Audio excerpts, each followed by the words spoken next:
কবিতার নাম কর্ণ। কবি হলেন ব্রত চক্রবর্তী। মাঝে মাঝে তোমার কথা ভাবি। তোমার রথের চাকা বসে যাবার পরেও অস্ত্র নিক্ষেপ বন্ধ করেনি কেউ। সূর্যেরও রথের চাকা বসে যায় মেঘে, হাওয়া শোরগোল তোলে, অবরোধ তুলে নেয় মেঘ।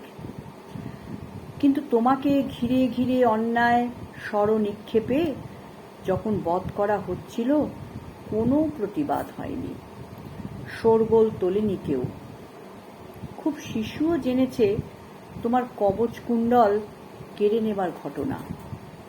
এটি অন্যায় মৃত্যু, কলঙ্কের কালি মাখা ইতিহাস। কর্ণ, আমি মাঝে মাঝে তোমার কথা ভাবি, কষ্ট হয়। আমারও রথের চাকা বসে যায় কখনো কোথাও। ঠেলে যখন তুলি চতুর্দিকে স্বর, তখন তোমার কথা মনে পড়ে যায়।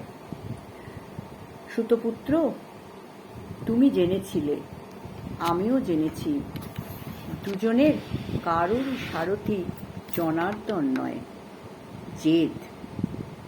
কিন্তু ব্যাসদেব জানেন, দুজনেই যুদ্ধক্ষেত্র ছেড়ে পালায়নি কখনো।